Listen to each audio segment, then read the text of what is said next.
Hello दोस्तों, welcome to only IAS. आप सभी को पता ही है कि यूपीएससी ने 2021 मेंस के रिजल्ट अभी हाल ही में रिलीज कर दिए हैं। अब इसके साथ ही हमारा फोकस शिफ्ट हो जाना चाहिए इसके थर्ड कंपोनेंट यूपीएससी के, that is regarding personality test के ऊपर। ये लास्ट स्टेज है इस पर्टिकुलर टेस्ट की and one of the most important stage है। क्यों? देखो, अगर आप पिछले साल का रिजल्ट देखोगे ना, तो लास्ट ईयर हाईएस्ट मार्क्स थे 215 out of total 275। On the other hand जो लोएस्ट मार्क्स थे वो शायद 100 से भी कम हो गए। तो कहीं ना कहीं आप देख पा रहे हो कि इतना ज़्यादा डिफरेंस आ जाता है इंटरव्यू के मार्क्स के बीच में, और ये डिफरेंस इतना ज़्यादा है कि ये तो आपको लिस्ट में ला भी सकता है या लिस्ट से बाहर भी निकाल सकता है। और अगर आप लिस्ट में आ भी रहे हो तो this will help you in getting the desired service of your preference, right. तो इसलिए हमें बिल्कुल भी अब ढील नहीं बरतनी, बिल्कुल अच्छे से हार्ड वर्क करते हुए इस जो हमारा लास्ट स्टेज बची है उसमें भी अच्छे से परफॉर्म करना है। एंड उसी लिए आज हम डिस्कस करेंगे कि किस तरह से हम अपने डैफ को फिल करना चाहिए, एंड साथ ही साथ कुछ इंटरव्यू टिप्स भी डिस्कस करेंगे जो हमारे अच्छे स्कोर की तरफ आने के लिए हेल्प कर सकती हैं। तो पहले स्टार्ट करते हैं कि यूपीएससी इस पर्टिकुलर स्टेज पे हमसे एक्सपेक्ट क्या करता है। तो सबसे बढ़िया चीज़ है कि हम यूपीएससी की जो नोटिफिकेशन आई है ना, उसी से देख लेते हैं कि यूपीएससी हमसे चाहता क्या है।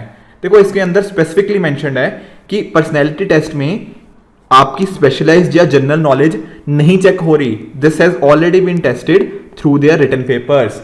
यानी कि जो प्रीलिम्स था एंड मेंस था उसके अंदर आपकी ऑलरेडी नॉलेज चेक हो चुकी है। अब पर्सनैलिटी टेस्ट में सिर्फ आपकी पर्सनैलिटी पे फोकस होगा। ऐसा नहीं, वो ये नहीं जानना चाह रहे कि आपको ये चीज़ पता है या नहीं पता, आप कितने इंटेलिजेंट हो, वो सारी चीज़ें आप देख चुके हो एग्जाम्स के, चाहे प्रीलिम्स हो मेंस हो, वहां पर ये चीज़ें डिस्कस हो चुकी हैं। अब यहाँ पर क्या चाहिए कि the person should be aware about their state, country, modern current events, different जो नई डिस्कवरीज हो रही है जो करंट यूथ को पता होनी चाहिए, उसके ऊपर यूपीएससी का यहाँ इस पर्टिकुलर स्टेज में ज़्यादा फोकस है, राइट। एंड ये कुछ और भी इंफॉर्मेशन आप रिगार्डिंग पढ़ सकते हो, बट मेजर चीज देखो, क्वालिटीज जो क्या चाहिए उनको यूपीएससी को एक परफेक्ट कैंडिडेट के अंदर, that are mental alertness as well as critical power of assimilation, clear and logical exposition, balance of judgement. Balance होना बहुत जरूरी है। ऐसा ना हो कि आप एक पर्टिकुलर मुद्दे के ऊपर एक बहुत ही एक्सट्रीम स्टैंड ले लो। आपको बैलेंस्ड एंड लॉजिकल कंक्लूजन पे पहुंचना बहुत जरूरी है। Variety and depth of interest, आपसे हॉबीज क्यों पूछी जाती हैं, इसीलिए तो देखा जाता है कि आप जिस चीज में इंटरेस्टेड हो उसको किस तरह से परस्यू करते हो, right. Leadership, social cohesion as well as intellectual and moral integrity. Integrity तो शायद सबसे इंपॉर्टेंट एक कंपोनेंट आप मान सकते हो। तो जब हम अपने डैफ को फिल करेंगे, साथ ही साथ जब हम इंटरव्यू के लिए प्रिपेयर करेंगे एंड जब इंटरव्यू देने जाएंगे, तो इन पर्टिकुलर क्वालिटीज को आपको ध्यान में रखना है कि कहाँ कहाँ मैं ये क्वालिटीज यूपीएससी को दिखा सकता हूँ, यूपीएससी को इंप्रेस कर सकता हूँ, एंड उसी बेसिस पे मुझे मैक्सिमम से मैक्सिमम मार्क्स मुझे मिलेंगे, राइट।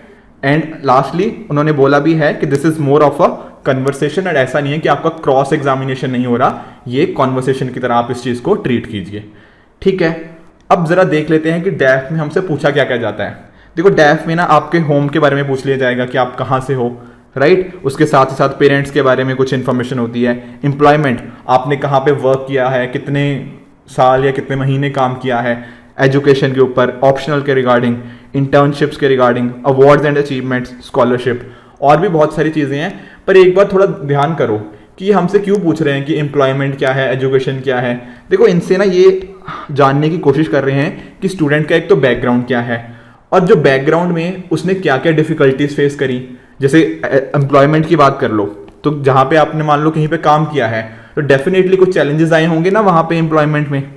तो वो जानना चाह रहे हैं इंटरव्यू के टाइम पे कि ये जो चैलेंजेस थे, आपने उन चैलेंजेस को किस तरह से फेस किया, उन चैलेंजेस से क्या आपको लर्निंग्स मिली, राइट। एंड इन लर्निंग से आपने कैसे इंप्लीमेंट किया कि आगे आने वाले टाइम्स में ये चैलेंजेस आप ना फेस करो, राइट। तो इस टाइप की चीजें वो आपसे एक्सपेक्ट कर रहे हैं। तो आपने बड़े ही ध्यान से इन सारी की सारी चीजों को डैफ में तो भरना ही है, अच्छे से प्रिपेयर भी करना है, राइट। उसके अलावा हमसे क्या पूछा जाता है, स्पोर्ट्स, एनसीसी के बारे में, को curricular activities, positions of responsibility, कि मान लो आप अपनी पर्टिकुलर यूनिवर्सिटी में कुछ पर्टिकुलर पोजीशन पे थे, राइट, जैसे स्पोर्ट्स कोऑर्डिनेटर हो गया या समथिंग ऑफ द अदर। तो इस टाइप की आपको पोजीशंस पूछी जाती हैं।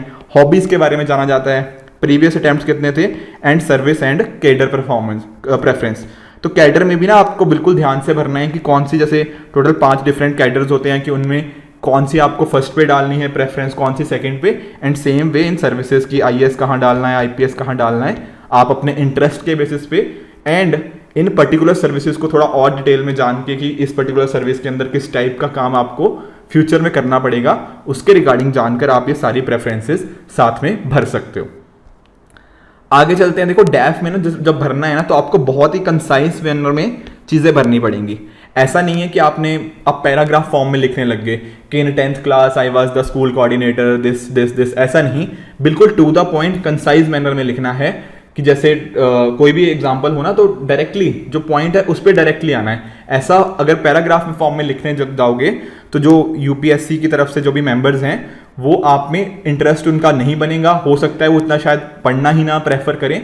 तो अगर जहां जहां पॉसिबल हो आप पॉइंट फॉर्म्स का भी यूज कर सकते हो। मान लो आपने 3 पोजीशन ऑफ रिस्पॉन्सिबिलिटीज लिखनी है तो सीधा लिखो ना 1 2 3, पहली पोजीशन यहाँ पे, सेकंड यहाँ पे, थर्ड यहाँ पे। तो इस तरह से लिखने पे आपका डैफ बहुत ही concise as well as neat and clean लगेगा। इसके साथ ही साथ डैफ में एक इंपॉर्टेंट चीज़ आपको ध्यान में रखनी है कि आपको वहाँ पे कुछ भी झूठ नहीं बोलना, राइट। तो कुछ ऐसा मत लिखो कि जो चीज़ आप नहीं जानते हो। काफ़ी बार क्या करते हैं हम कि इम्प्रेस करने के लिए हम बहुत ही ओवर एक्सपेक्टेशंस लगा देते हैं बोर्ड के सामने, कुछ बड़ा बड़ा चीज़ें लिख दी डैफ के अंदर, बट हम प्रिपेयर्ड होते नहीं उन चीज़ों को लेकर। तो यहाँ पे जब आप अंडर परफॉर्म करते हो ना और एक्सपेक्टेशंस बोर्ड की आपसे बहुत ज़्यादा हो जाती हैं, तब आपको बिलो एवरेज मार्क्स मिलेंगे। तो ये चीज़ से बचना है। जो चीज़ में आप जेन्युइनली आप जिस चीज़ के बारे में जानते हो उसको बहुत ही ऑनेस्टली आपको अकॉर्डिंगली फिल करना है। एंड अगर बात करें हम हॉबीज़ एंड इंटरेस्ट की तो कुछ भी झूठ नहीं लिखना, सेम चीज़ वहाँ पर भी। एंड आप कोशिश करना कि हॉबीज़ 3 से ज़्यादा मत लिखो। अब कई लोग क्या करते हैं कि 4 5 या 6 7 इस टाइप की हॉबीज़ लिख देते हैं। तो यानी कि हॉबीज़ इतनी ज़्यादा लिखने का ये मतलब भी है कि आपको उतनी सारी हॉबीज़ प्रिपेयर भी करनी पड़ेंगी। और हॉबीज़ प्रिपेयर करने का मीनिंग कि थोड़ा इन डेप्थ जाने का। जैसे फॉर एग्जांपल मान लो आप क्रिकेट को अपनी हॉबी मानते हो, तो क्रिकेट के बारे में जैसे आप तो क्रिकेट के बारे में आपको थोड़ा पता भी होना चाहिए कि लेट्स से कि पिच की डायमेंशंस क्या होती हैं, कि टेक्नोलॉजी आजकल के टाइम पे क्रिकेट के अंदर किस तरह से यूज़ की जा रही है, या फिर क्रिकेट के रिलेटेड कुछ इंटरेस्टिंग डेवलपमेंट हुई हो। जैसे आपको प्रीलिम्स में भी एक वर्ल्ड टेस्ट चैंपियनशिप के ऊपर क्वेश्चन देखा गया था। तो इस टाइप की डेवलपमेंट्स आपसे पूछी जाएंगी। तो कोशिश करना कि हॉबीज़ ऐसी लिखो जो अच्छे से प्रिपेयर्ड हों। बहुत ज़्यादा हॉबीज़ लिखने की इसलिए ज़रूरत नहीं है। कुछ ऐसा भी मत लिखना कि बाद में प्रिपेयर करने में बहुत ज़्यादा मुश्किल हो जाए। एंड साथ ही साथ थोड़े जो इंटरेस्ट एंड हॉबीज़ है ना वो स्पेसिफिक लिखना, rather than writing let's say dance. आप डांस को एग्जैक्टली नाम दो, जैसे हो गया कि भरतनाट्यम करते हो, ओडिसी करते हो, और कोई जो भी डांसेस होते हैं वो पर्टिकुलर डांस का नाम लिखना ताकि स्कोप इतना वाइडन ना हो। अब डांस लिख दोगे तो डांस तो बहुत बड़ी फील्ड होगी। क्या हर टाइप का आप डांस कर लेते हो या फिर हर टाइप के डांस की आपको नॉलेज है? नहीं ना। तो जो डांस है ना वो भी पर्टिकुलर पे फोकस करना। इसी तरह से कि क्रिकेट खेलते हो, क्रिकेट देखना पसंद है, या एग्जैक्टली कहाँ क्या चीज़ है, तो उस चीज़ को स्पेसिफिक जितना होगे आपसे उतने मतलब आप उतना रिस्ट्रिक्टेड होगे। क्वेश्चन जो आएंगे वो आपके कंफर्टेबल जोन से ज़्यादा आएंगे, राइट। आगे थोड़ा और जान लेते हैं। इस तरह से ही इंफॉर्मेशन ओवरलोड नहीं होनी चाहिए कि सामने वाला बंदा पढ़ने से ही मना कर दे कि इतना बड़ा इसने डैफ बना दिया है, वैसा नहीं करना। कई बार क्या होता है कि हमारी अचीवमेंट्स देखो मल्टीपल होती हैं। लेट्स से अगर आप एग्जांपल की तरह मैं बताऊं कि लेट्स से आपने कुछ अचीव किया है नेशनल लेवल पे, एंड साथ ही साथ आपने कुछ अचीव किया है स्टेट लेवल पे, राइट। तो जो नेशनल अचीवमेंट है वो बड़ी है ना, तो नेशनल अचीवमेंट को आप पहले पॉइंट पे लिखो। तो ये प्रेफरेंस भी मैटर करता है, ऑर्डर भी मैटर करता है कि कौन सी चीज़ आपने प्रायोरिटी में पहले लिखी है। तो जो बड़ी अचीवमेंट है वो पहले लिखनी है, एंड जो अकॉर्डिंगली थोड़ा उसके नीचे आती है अकॉर्डिंगली वो ऑर्डर भी उसी हिसाब से ही आपको बनाना है। कुछ गवर्नमेंट स्कॉलरशिप्स को भी आप अपने उसके अंदर ऐड कर सकते हो। साथ ही साथ आपके जो भी ग्रेजुएशन या पोस्ट ग्रेजुएशन के major as well as minor subjects हैं उनको एग्जैक्टली वहाँ पे क्वांटिफाई करना। कई बार क्या होता है हम बहुत ही वेग सब्जेक्ट्स के नाम लिख देते हैं वहाँ पे और हम उनसे प्रिपेयर्ड नहीं होते। तो यूपीएससी मेंबर्स या बोर्ड मेंबर्स हमसे ये चीज़ ना पूछे तो हमको इंश्योर करना है कि जो माइनर सब्जेक्ट्स हैं हमारे उनका हमने नाम अच्छे से लिख रखा है ताकि जो क्वेश्चंस आए उनको हम इजीली टैकल कर पाएं। इसके साथ ही साथ आपको एरियाज ऑफ स्ट्रेंथ के हिसाब से अपना ड्राफ्ट फिल करते जाना है। ड्राफ्ट का मतलब डैफ की बात कर रहा हूँ कि उसको अकॉर्डिंगली फिल करते जाना है। जैसे कि सोशल सर्विस का अगर आपके उसके अंदर कंपोनेंट है तो आप इसको ना कहीं हॉबीज के में भी काउंट कर सकते हो, या फिर आपने कोई पोजीशन ऑफ रिस्पॉन्सिबिलिटी, चाहे वो किसी एनजीओ के साथ हो या फिर कोई और, जैसे एनएसएस होता है, national social service sample service, NSS के रिगार्डिंग होता है, तो आप उसके रिगार्डिंग भी कुछ चीज़ें लिख सकते हो। ठीक है, तो ये सारा आपको ना अकॉर्डिंगली ड्राफ्ट बनाना है। मल्टीपल आइटरेशन इसमें कर सकते हो कि पहले थोड़ा ड्राफ्ट बनाया, फिर सेव कर लिया, फिर अकॉर्डिंगली अगली बार में होया। तो क्योंकि आपका एक बार में अगर बैठने जाओगे, कई बार हो सकता है कि आप थोड़ा लंबा टाइम लग जाए एंड आप अकॉर्डिंगली थोड़ा टेंस फील करने लग जाते हो कि इतना ज़्यादा मैं कैसे फिल करूंगा।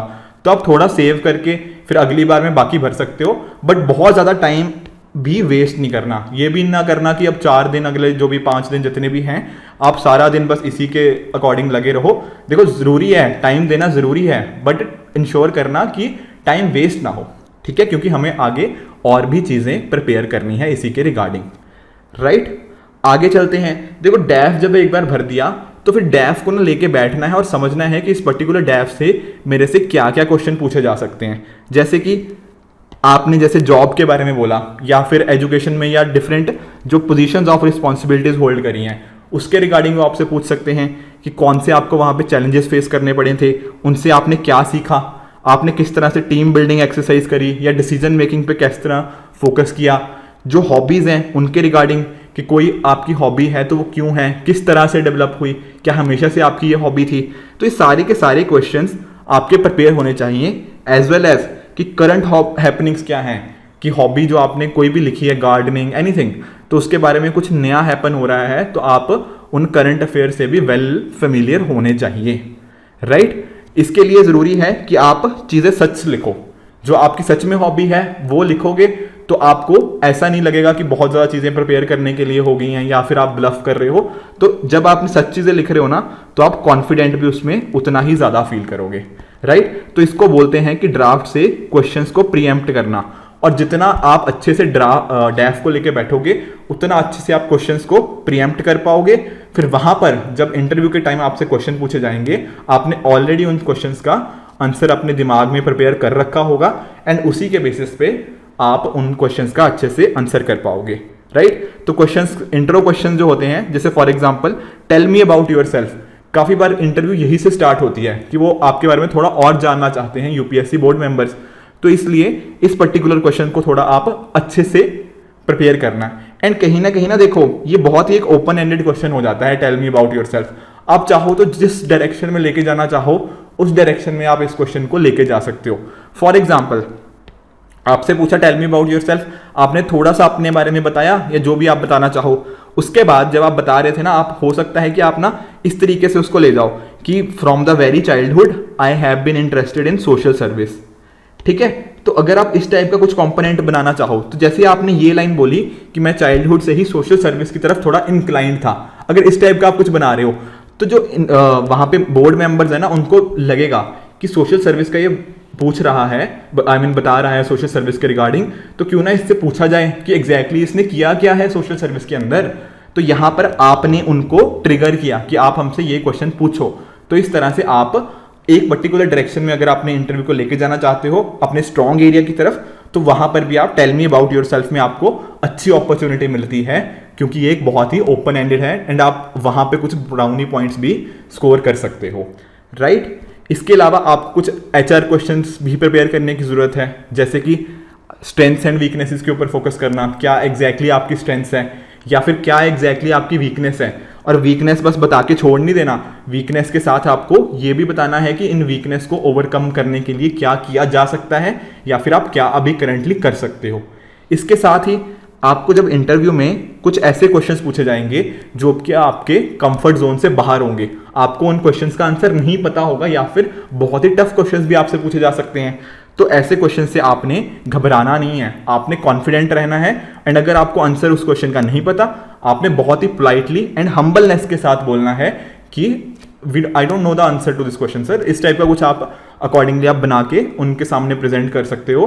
देखो, क्वेश्चन का आंसर नहीं करना कोई ज़्यादा मुश्किल गलत बात नहीं है, एज इन कि अब इतनी सारी जब करंट अफेयर्स पूछे जाएंगे, बहुत सारे क्वेश्चंस पूछे जाते हैं, तो हर किसी को हर क्वेश्चन का आंसर नहीं मालूम होता, बट आपको अपना काम मेंटेन करना है उस पर्टिकुलर ड्यूरेशन के अंदर, क्योंकि बोर्ड मेंबर्स आपसे ये भी चेक कर रहे हैं कि जब आपके सामने मुश्किल घड़ियां आती हैं, जब थोड़े चैलेंजेस आपके सामने डाले जाते हैं, क्या आप उनसे डर जाते हो या फिर आप उस सिचुएशन में भी काम माइंड के साथ उन चीज़ों को टैकल करने की कोशिश करते हो।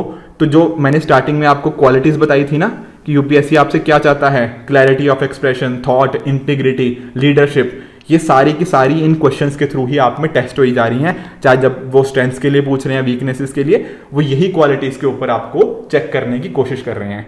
एंड जो भी आप क्वेश्चंस के आंसर दे रहे हो ना, वो ऐसा ना लगे कि रटे रटाए आंसर ना हो, कि ये चीज़ ऐसे है, बुकिश आंसर्स ना हो, आइडियलिस्ट ना हो, बल्कि आपको बहुत ही प्रैक्टिकल सॉल्यूशंस देने हैं। आपसे मान लो अगर पूछ लिया जाता है कि आप अपने एरिया के अंदर इस मान लो कि ड्रग मेनेंस की प्रॉब्लम है, ठीक है, आपके एरिया के अंदर ड्रग की प्रॉब्लम है, तो ये इस इशू को सॉल्व करने के लिए आप क्या स्टेप्स ले सकते हो, तो बहुत ही प्रैक्टिकल, ऑनेस्ट, जेन्युइन टाइप्स के जो सॉल्यूशंस होते हैं, उस टाइप के सॉल्यूशंस आपको प्रेजेंट करने की कोशिश करनी चाहिए।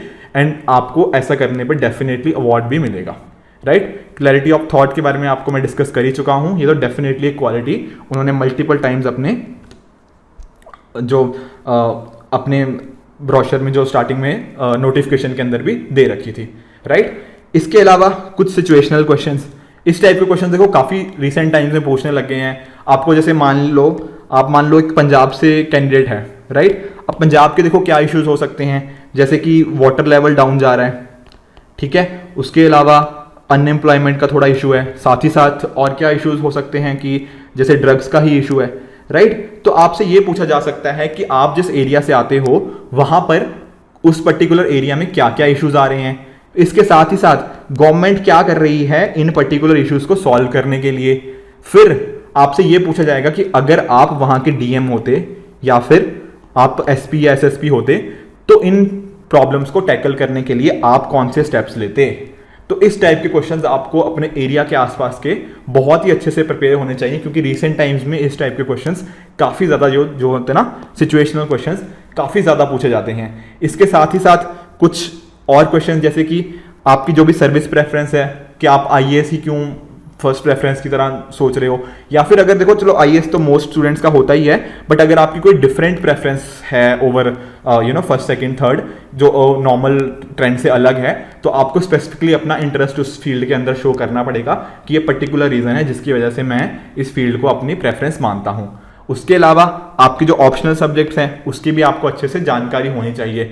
स्पेशली देखो कई बार क्या होता है, जैसे मान लो कि कोई इंजीनियरिंग का स्टूडेंट है, राइट, बट उसने ऑप्शनल ले लिया जो बिल्कुल उसकी इंजीनियरिंग से रिलेटेड ही नहीं है, मान लो कि जैसे सोशियोलॉजी हो गया, ठीक है, तो इन दोनों में काफ़ी डिफरेंसेस आ जाते हैं इंजीनियरिंग एंड सोशियोलॉजी में। तो वो आपसे पूछ सकते हैं कि आपने इंजीनियरिंग बीटेक तो आपने जो ग्रेजुएशन तो आपने इंजीनियरिंग में करी है, बट आप सब्जेक्ट्स ले रहे हो सोशियोलॉजी के, इसके पीछे का क्या रीज़न है। तो आपको एग्जैक्टली इन क्वेश्चंस का भी आंसर आपके दिमाग में होना चाहिए। साथ ही साथ कुछ करंट अफेयर्स मैं आगे डिस्कस भी करूंगा करंट अफेयर्स के regarding, and clarity of thought तो हमेशा होना ही होना चाहिए, राइट। इसके साथ एक चीज़ और नोटिस करो कि जैसे फॉर एग्जांपल कोई पर्टिकुलर प्लेस के बारे में, जैसे आपने मान लो जॉब आप दिल्ली में करते हो, या फिर आपने जो एजुकेशन थी आपका बर्थ हो गया या एजुकेशन हो गया, ये चीज़ें दिल्ली में हुई हैं या किसी भी पर्टिकुलर लोकेशन के अंदर, या फिर कुछ और रीज़न की वजह से आप किसी पर्टिकुलर लोकेशन के साथ ज़्यादा लिंक करते हो, भले ही आपका घर हो, ठीक है। तो अब दिल्ली के रिगार्डिंग ना आपसे पॉलिटिकल हिस्ट्री पूछी जा सकती है कि दिल्ली की हिस्ट्री क्या थी, और दिल्ली की तो आपको पता ही है कितनी बड़ी हिस्ट्री है। मेडिवल इंडिया में दिल्ली सल्तनत था, फिर बाद में ब्रिटिशर्स के अंडर कितना ये सारी चीज़ें आपको कवर करनी चाहिए। इसके साथ ही साथ मान लो जैसे आप झांसी से हो, ठीक है ना, तो झांसी से रिगार्डिंग वो आपसे क्वेश्चंस पूछ सकते हैं कि झांसी तो इतना फेमस था कि रानी ऑफ झांसी की रानी, या फिर इस टाइप के जितने भी और पॉपुलर जगह हैं वहां पर से आपके रिगार्डिंग क्वेश्चंस आ सकते हैं कि उस पर्टिकुलर जगह की क्या हिस्ट्री थी। इसके साथ ही साथ थोड़ा आइडिया वहाँ की डेमोग्राफी, इकोनॉमी, सोसाइटी, ज्योग्राफी अपने एरिया का होना चाहिए। इसके साथ में ही कुछ कल्चर एंड टूरिस्ट डेस्टिनेशन, देखो कल्चर तो बहुत ही इंपॉर्टेंट है। आपसे पूछा जा सकता है कि जैसे आप पंजाब से हो मान लो, तो पंजाब में कौन सी जगह हैं जो वहाँ पे टूरिस्ट डेस्टिनेशन के लिए पॉपुलर हैं। साथ ही साथ उस पर्टिकुलर एरिया में टूरिज्म को डेवलप करने के लिए क्या क्या इनिशिएटिव्स लिए गए हैं या लिए जा सकते हैं, तो इस तरह से आपको होलिस्टिकली प्रिपेयर करना है, या फिर आपके पर्टिकुलर स्टेट के अंदर कौन सी सेंचुरीज हैं, नेशनल पार्क्स हैं, ये चीज़ें, ठीक है ना। तो ये सारी चीज़ें आपको क्लियर होनी चाहिए। एंड उसके अलावा कुछ आपके एरिया के अराउंड बहुत ज़्यादा पॉपुलर हो, जैसे फॉर एग्जांपल आप हैदराबाद से हो, ठीक है, तो आपको पता है सबको हैदराबादी बिरयानी कितनी ज़्यादा पॉपुलर है। तो आपको बिरयानी के बारे में भी वो क्वेश्चंस आ सकते हैं कि बिरयानी इतनी ज़्यादा हैदराबाद की क्यों पॉपुलर है, कहाँ से आई थी। तो थोड़ा सा ना जो अपने एरिया के रिगार्डिंग जो जो चीज़ें इंपॉर्टेंट हैं वो चीज़ें आपको पता होनी चाहिए। एंड सबसे इंपॉर्टेंट तो मैं आपको बता ही चुका हूं कि आपको अपने पर्टिकुलर एरिया के चैलेंजेस क्या हैं, क्या गवर्नमेंट क्या कर रही है, एंड किस तरीके से उन चीज़ों को सॉल्व करना है, ये भी पता होना चाहिए। इसके साथ ही आ जाते हैं एजुकेशन वाले कंपोनेंट में। देखो जो भी जैसे किसी भी एजुकेशनल इंस्टीट्यूट के साथ आपने अपनी ग्रेजुएशन या पोस्ट ग्रेजुएशन करी हो, तो उसकी कुछ अगर न्यूज़ आ रही है उसके मार्केट में या न्यूज़पेपर के अंदर, तो आपको उस न्यूज़ को भी फॉलो करना है एंड अकॉर्डिंगली आपसे वो क्वेश्चन भी पूछा जा सकता है। जैसे फॉर एग्जांपल अगर आप मान लो किसी IIT से हो, ठीक है ना, या फिर आपने पोस्ट ग्रेड करा है IIM से, तो आपसे पूछा जा सकता है कि ये पर्टिकुलर IIT न्यूज़ में क्यों था, या फिर IITs एंड IIMs इतने ज़्यादा पॉपुलर क्यों हैं इंडिया के अंदर। Despite being popular in India, ये जो वर्ल्ड रैंकिंग्स हैं, ठीक है ना, जैसे WS रैंकिंग्स होती हैं, तो ये वर्ल्ड रैंकिंग्स के अंदर उतना अच्छा इंडिया परफॉर्म क्यों नहीं कर पा रहा, या फिर अभी IITs या IIMs भी रिसर्च एंड डेवलपमेंट में अभी भी वर्ल्ड स्टैंडर्ड्स पे उतने अच्छे नहीं हैं, तो इसके लिए हम क्या चीज़ें कर सकते हैं, राइट। तो ये सारी चीज़ें आपको थोड़ा बहुत आइडिया होना चाहिए। जैसे IIMs के रिलेटेड जब IIM एक्ट आया था कुछ साल पहले, ठीक है ना, तो काफ़ी स्टूडेंट से इसके रिगार्डिंग क्वेश्चंस पूछे गए थे। या फिर कुछ ऑटोनॉमी के रिलेटेड आजकल ना काफ़ी न्यूज़ चलती है कि एजुकेशनल इंस्टीट्यूट्स की ऑटोनॉमी कम होती जा रही है, तो इस टाइप के क्वेश्चन ना आपसे पूछे जा सकते हैं। तो आपको पता होना चाहिए कि आपके एजुकेशन के रिगार्डिंग भी। इसके अलावा आपकी जॉब के रिलेटेड क्वेश्चंस, जैसे फॉर एग्जांपल आपकी मान लो जॉब ना जिस पर्टिकुलर ऑर्गेनाइजेशन के साथ आप काम करते थे, मान लो आप इन्फोसिस के साथ काम करते हो, राइट, या फिर टाटा, तो ये बहुत ही फेमस ऑर्गेनाइजेशंस हैं। तो थोड़ा सा इन ऑर्गेनाइजेशंस की हिस्ट्री के बारे में भी थोड़ा सा पता होना चाहिए। जैसे आपने टाटा के रिगार्डिंग बोल दिया, तो आपको रतन टाटा के बारे में पता होना चाहिए, क्योंकि काफ़ी वेल नोन पर्सनैलिटीज़ हैं एंड एथिक्स के लिए अपने काफ़ी जाने भी जाते हैं। तो थोड़ा सा इसके रिगार्डिंग भी। इसके अलावा जो इंपॉर्टेंट चीज़ें और क्या हो जाती हैं, अपने रोल की क्लैरिटी, कि आप एग्जैक्टली जॉब में क्या करते थे, वहाँ पर आपने अपने पीयर्स से, अपने सुपीरियर से, अपने जूनियर से क्या क्या चीज़ें सीखी, ऑर्गेनाइजेशन से क्या चीज़ें सीखी, एंड जो ये चीज़ें सीखी हैं उनको आप अपनी एडमिनिस्ट्रेशन की लाइफ के अंदर किस तरह से इम्प्लीमेंट कर सकते हो, ये भी बहुत ज़्यादा इंपॉर्टेंट है, ठीक है। देखो बहुत सारे होलिस्टिक क्वेश्चंस मैं डिस्कस करने की कोशिश कर रहा हूँ जितना मेरे से हो पा रहा है, बट आप भी अपने एंड पे अपने डैफ को लेकर बैठोगे एंड जहाँ जहाँ आपको लगेगा कि क्वेश्चन पॉसिबल बन सकते हैं वो साथ साथ अपने नोट करते रहोगे, राइट। उसके अलावा आपने कोई पर्टिकुलर ऑप्शन लिया है, वो ऑप्शनल क्यों लिया, और अगर ग्रेजुएशन से अलग है तो वो किस लिए लिया, क्या आपको अपने ऑप्शनल में या अपने ग्रेजुएशन वाले सब्जेक्ट में कॉन्फिडेंस नहीं था इस वजह से ऑप्शनल लिया, एंड जो आपने ऑप्शनल लिया या फिर आपकी जो ग्रेजुएशन की नॉलेज है उसको आप किस तरह एडमिनिस्ट्रेशन के अंदर, IAS IPS के अंदर उसको इंप्लीमेंट कर सकते हो। जैसे फॉर एग्जांपल आप हो मैनेजमेंट के स्टूडेंट मान लो, ठीक है ना, आपसे पूछ लिया कि मैनेजमेंट में आपने क्या क्या पढ़ा है, आप बोल दोगे कि सर हमने फाइनेंस पढ़ा है, मार्केटिंग पढ़ा है, HR पढ़ा है, ये सारी चीज़ें पढ़ी हैं और भी चीज़ें, ठीक है ना। तो इन चीज़ों को आप IAS में किस तरीके से इंप्लीमेंट करोगे, तो आप बता सकते हो कि आजकल जैसे IAS और मैनेजमेंट ऐसे काफ़ी क्लोज आ रहे हैं फील्ड्स एंड प्राइवेट सेक्टर की इंपॉर्टेंस बढ़ रही है, तो अगर कोई अच्छा एक IAS मैनेजमेंट फील्ड से बिलोंग करता होगा तो उनको सारी चीज़ों की जानकारी बेटर होगी। तो इस तरीके से आप ये जस्टिफाई कर सकते हो भले ही आप किस भी बैकग्राउंड से हो। उसके साथ ही साथ अगर आप थोड़ा फ्रेश ग्रेजुएट हो, यानी कि आपने अभी तक जॉब या एम्प्लॉयमेंट में नहीं किया, तो आपको अपने जो इंजीनियरिंग या फिर जिस भी ग्रेजुएशन में जो भी प्रोजेक्ट्स किए उनकी फुल नॉलेज होनी चाहिए। साथ ही साथ अगर आपके कॉलेज में कम मार्क्स थे तो उसके लिए भी आपके पास वैलिड रीज़न होना चाहिए कि आपने किस तरह से को करिकुलर एक्टिविटीज़ में पार्टिसिपेशन किया था, या जो भी रीजंस है वो आप अकॉर्डिंगली जस्टिफाई कर सकते हो। इसके साथ ही आपकी ग्रेजुएशन फील्ड या फिर जो ऑप्शनल की फील्ड में कुछ रीसेंट डेवलपमेंट्स हुई हो, कुछ नया रिसर्च हुआ हो, जैसे मान लो कि आपकी इंजीनियरिंग बायोटेक्नोलॉजी में थी, ठीक है ना, तो बायोटेक्नोलॉजी तो बहुत ही इवॉल्विंग फील्ड है, तो हर रोज़ नया ना कुछ नया रिसर्च होता रहता है। तो आपको ये चीज़ें भी ध्यान में रखनी है कि जो नई रिसर्च हो रही है वो किस तरीके से हमारी सोसाइटी को इम्पैक्ट कर रही है। इसके अलावा इंपॉर्टेंट एक कंपोनेंट आ जाता है that is regarding current affairs. अब करंट अफेयर्स में ना थोड़े ओपिनियंस बनाने थोड़ा स्टार्ट करो, बट जो ओपिनियंस होने चाहिए वो बिल्कुल बैलेंस्ड होने चाहिए। पढ़ा था ना नोटिफिकेशन में जो UPSC की थी कि बैलेंस्ड माइंडसेट वाले लोग चाहिए उनको। अब जैसे फॉर एग्जांपल आजकल चल रहा है रशिया यूक्रेन का इशू, ठीक है ना। तो जैसे इंडिया का जो स्टैंड है, आपको क्लियर होना चाहिए कि इंडिया का क्या स्टैंड है इस पर्टिकुलर इशू के ऊपर। जो इंडिया का स्टैंड है वो किस तरीके से इंडिया यूएसए एंड रशिया को बैलेंस कर रहा है। इंडिया का कुछ जगह पे क्रिटिसिज्म भी हुआ है कि यूएस वालों ने क्रिटिसिज्म भी किया है कि इंडिया को यूएस के साथ खड़ा होना चाहिए एंड रशिया की आलोचना करनी चाहिए। तो आपसे क्वेश्चन इस टाइप के पूछे जा सकते हैं कि क्या इंडिया को ऐसा स्टैंड लेना चाहिए, क्या ये हेल्प कर रहा है इंडिया की। तो आपको अच्छे से Indian ministry of external affairs का ओपिनियन पता होना चाहिए, तभी आप इस क्वेश्चंस को अच्छे से पॉइंट आउट कर पाओगे।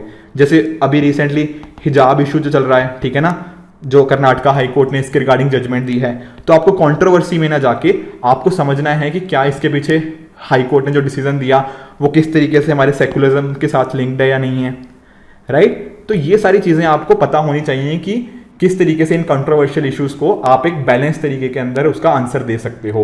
कुछ इंपॉर्टेंट फैक्ट्स भी आपको जानने की जरूरत है। जैसे मान लो कि इकोनॉमी के ऊपर कोई डिस्कशन आ जाता है, तो आपको पता होना चाहिए कि इंडिया की करंट जीडीपी कितनी है, ग्रोथ रेट कितनी एक्सपेक्टेड है, आने वाले टाइम में एम्प्लॉयमेंट को बढ़ाने के लिए कौन से नंबर्स हैं, कैसे उनको इंप्रूव किया जा सकता है। तो ये सारी चीज़ें भी पता होनी चाहिए। एंड करंट अफेयर्स क्योंकि देखो इतना बड़ा एक पूल हो जाता है, तो हम हर चीज़ तो शायद प्रिपेयर ना कर पाए, तो इसलिए आई डोंट नो कहने से झिझकना नहीं है। जहां पे नंबर्स नहीं पता तो बोल दीजिए, कोई बात नहीं कि सर मुझे नहीं पता, but I will try to read upon that, right. इसके अलावा आप जो दूसरे सोर्सेज हैं, द हिंदू हो गया, इंडियन एक्सप्रेस हो गया, पीआईबी हो गया, जो आरएस टीवी या सनसेट टीवी की डिबेट्स होती हैं, आप उनके बेसिस पे कुछ एक्सपर्ट्स के ओपिनियंस भी नोट करके अपनी नॉलेज को इनरिच कर सकते हो। इसके अलावा कुछ और फाइनल पॉइंट्स अगर मैं कुछ डिस्कस करना चाहूँ तो देखो ऐसा है कि एक पर्टिकुलर सर्विस आप क्यों ले रहे हो, वो भी एज वेल एज आपने सिविल सर्विसेज की तरफ आप क्यों इंक्लाइंड हो। आप हो सकता है कि आप काफ़ी अच्छा एक किसी ना मल्टी एमएनसी के साथ आप काफ़ी अच्छा अर्न कर रहे हो और आपसे पूछा जाए कि आप यूपीएससी या आईएएस की तरफ क्यों इंक्लाइंड हो, तो वहाँ पर आप अपने रियल लाइफ इंस्टांसेस को कोड कर सकते हो कि हाँ इस पर्टिकुलर रीजन की वजह से आप इस सेक्टर में आना चाहते हो। और जो डैफ के अंदर क्वालिटीज़ बताई थी ना, इंटीग्रिटी, वो वाली सारी जो क्वालिटीज़ थी, तो कहीं ना कहीं आप उन क्वालिटीज़ को भी यहाँ पर प्रेजेंट कर सकते हो, ठीक है। इसके साथ ही कुछ और आपके प्रीवियस फेलियर्स के बारे में पूछा जा सकता है, कुछ आप वहाँ पे एनेक्डोट्स, अपनी कुछ स्टोरीज बताकर अकॉर्डिंगली अपने आप को as well as board members को ज़्यादा कन्विंस कर सकते हो कि आप इस फील्ड के लिए ज़्यादा सूटेबल हो, ठीक है। अब कुछ फाइनल टिप्स भी बात करते हैं। देखो ये सब चीज़ें तो चलो पढ़ ली, डैफ भी अच्छे से बना लिया, अपनी तरफ से सारी प्रिपरेशन भी कर ली, करंट अफेयर्स भी पढ़ लिए, डैफ भी जितने क्वेश्चन हो सकते थे बना लिए, बट मॉक इंटरव्यू देना बहुत ज़रूरी है। देखो मॉक इंटरव्यू से आपको अपनी गलतियां पता चलेंगी। जो लोग बोर्ड में एज इन मॉक इंटरव्यू के बोर्ड की बात कर रहा हूँ, वहाँ पर आपको डिफरेंट फीडबैक्स मिलेंगे, ओपिनियंस मिलेंगे, तो ट्राई करना कि उन फीडबैक्स एंड ओपिनियंस को अपने अंदर इनकॉर्पोरेट करने की। देखो हो सकता है कि आपको अगर आप मल्टीपल जगह पे इंटरव्यूज देने की कोशिश कर रहे हो मॉक, तो कई बार डिफरिंग ओपिनियंस भी मिल जाते हैं। तो आपको क्या करना है कि पिक एंड चूज करना है। आपको लगे कि अच्छा हाँ ये एडवाइस मेरे लिए बेटर हो सकती है, तो उस बेसिस पे वो पर्टिकुलर ओपिनियन आप अपने अंदर एम्बेड कर सकते हो। इसके साथ ही अगर देखो मॉक्स के अंदर अच्छे मार्क्स नहीं भी आ रहे तो भी डरने की बात नहीं है। देखो इंटरव्यू में कॉन्फिडेंस सबसे ज़्यादा ज़रूरी है, ठीक है ना। अगर एक चीज़ मैं बोलूँ तो वो है कॉन्फिडेंस आपके अंदर होना चाहिए। अगर कॉन्फिडेंस नहीं है तो भले ही आप सारे क्वेश्चंस का आंसर भी कराओगे तो थोड़ा मुश्किल हो जाएगा आपको इंटरव्यू क्लियर करना। तो कॉन्फिडेंस नहीं खोना, इवन इफ आपके मॉक्स में अच्छे मार्क्स नहीं आ रहे। एंड साथ ही साथ अगर आपके कुछ ऐसे फ्रेंड्स हों जो साथ में इंटरव्यू की प्रिपरेशन कर रहे हो, तो आप उनके साथ भी कोलैबोरेट करके कुछ इंपॉर्टेंट टॉपिक्स पर जो आपको लगता है कि इंटरव्यू में पूछे जा सकते हैं उन पे आपस में डिस्कशन कर सकते हो, ताकि ये एक अच्छी कम्युनिटी के फॉर्म में आप होलिस्टिक परफॉर्मेंस भी दे पाओ, राइट। तो फ्रेंड्स आई होप आपको ये वीडियो अच्छा लगा होगा। मैंने जितने पॉसिबल आपके डैफ के रिलेटेड क्वेरीज थी या इंटरव्यू के लिए किस तरह से प्रिपेयर करना है वो कवर करने की कोशिश करी है। बट मैं फिर कह रहा हूँ आपको अपने एंड पे बहुत ज़्यादा मेहनत करने की जरूरत है। डैफ को अच्छे से अपने बार बार रीड कीजिए, जो करंट अफेयर्स इंपॉर्टेंट लगते हैं उनको भी अकॉर्डिंगली परफॉर्म अच्छे से पढ़ते रहिए, राइट। तो this is it for this video. Keep working hard, goodbye and good luck.